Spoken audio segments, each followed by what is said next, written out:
You say that you wrestled with this decision for a long time. Was there ever a moment when you were actually thinking, I'm a no? I was an undecided because I felt that we needed to interview some of the witnesses that Professor Ford said were present that night at which she believes the sexual assault occurred. And I was disturbed that they had not been interviewed by the FBI. Now, the committee staff had interviewed them and gotten very clear statements, so there was no corroboration.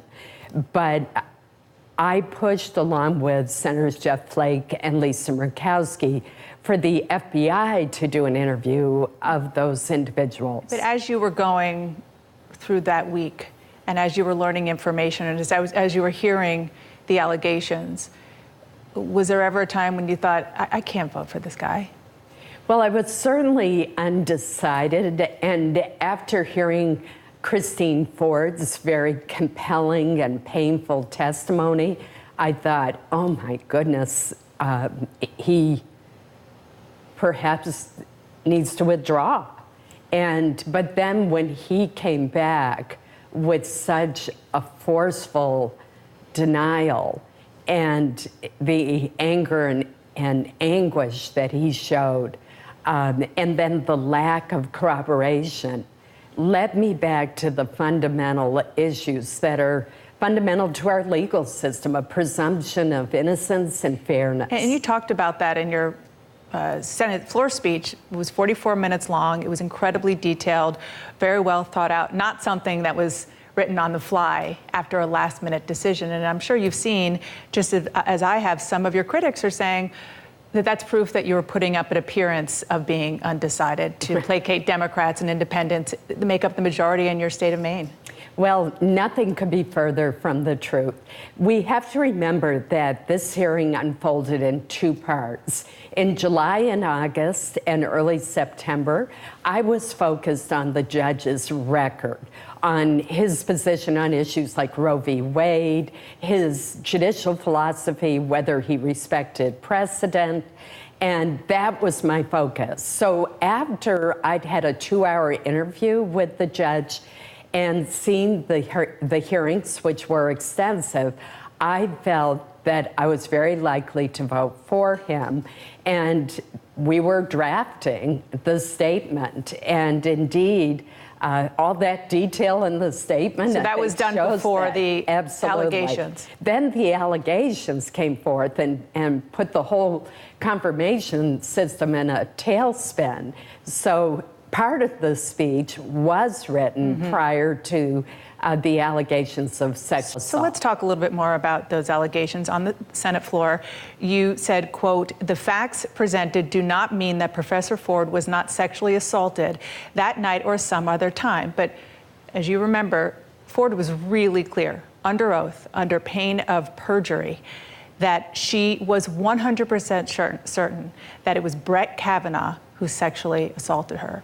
So given the decision you made, do you not believe her? Let me say this. First of all, I found Dr. Ford's testimony to be heart-wrenching, painful, compelling, and I believe that she believes what she testified to. I don't think she was coming forth with a political motive, although I do not think that she was treated well by those who breached her confidence. But we also had a case where Judge Kavanaugh came forward and said, I'm 100% certain that this did not happen. So here you have two people who are each 100% certain of what they're saying under pain of perjury. So then I had to look at the other evidence, and was there corroborating evidence? And that's why I pushed hard for the FBI to do a supplemental background investigation. So do you still think it is possible that he did it? You just don't have the proof to back that up? I do not believe that Brett Kavanaugh was her assailant. So I do believe that she was assaulted. I don't know by whom, and I'm not certain when, but I do not believe that he was the assailant. And so people watching you, hearing you say that, you understand that they'll think that you're saying you don't believe her, that she, I know you say that she believes that he was, but maybe she was wrong. But if she said that under oath and he said that under oath, you made a decision that he said is more valid than what she said. In this country, we have a presumption of innocence. And as a matter of fairness, what I decided to use as a standard was the question of, is it more likely than not that Brett Kavanaugh assaulted Christine Ford? And there was no corroborating evidence that he did so. Each of the people that Professor Ford said was present that night have testified under oath, both to the committee through the declarations that they submitted and to the FBI now, that they have no memory of this happening. And that includes Dr. Ford's best friend. So, and I'm sure you've heard this from people who have experienced these assaults, that it is possible, and it has happened before, that the person who is the victim remembers very clearly because they were assaulted. And especially when you're talking about 36 years ago, it's not unusual for people who were apparently at a party as teenagers, they just don't remember it because it was unremarkable. Is that possible? I really don't think that is possible. When Christine Ford testified that she ran down the stairs and out the door, surely her best friend who was there would have followed her and asked her what was wrong. Nobody's come forward to say, I'm the one who gave you a ride home, or I was the other person at the party. I'm not saying that she was not sexually assaulted. I believe that she was, and that horrible experience has upended her life. But it does not mean that Brett Kavanaugh was her assailant. So you mentioned, what you just said is also something that you said on the Senate floor, that there was no corroborating witness or somebody to say, I drove her home or I saw her leave. And President Trump said virtually the same thing the other night, that she doesn't remember key details about where the party was and how she got home. You said that when he was talking about that, he was playing wrong. Tell me what the difference is. Well, I think there's a big difference. Yeah. I felt that the president was not respectful to Dr. Ford. I have always been respectful toward her. I'm the one who pushed for a hearing where she could, once her identity was compromised, which was a terrible thing, and not what she wanted.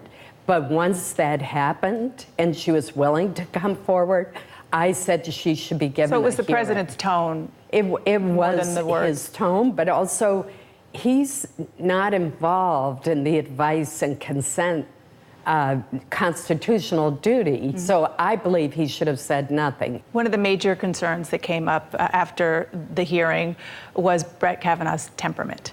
And I want you to listen to what your fellow Republican Lisa Murkowski had to say about that temperament in a floor speech on Friday night. After the hearing that we all watched last Thursday, it became clear to me, or was becoming clearer, that appearance of impropriety has become unavoidable. She was giving voice to the fact that Kavanaugh was outwardly partisan, talking about the Clintons in his testimony. Really went after one of your colleagues, Amy Klobuchar, which he apologized for later. But do you have any concerns at all about Brett Kavanaugh's temperament? Well, I put myself in his shoes. He is coming forth and answering an allegation that includes that he was involved in gang raping and doping girls. I mean, that is so devastating.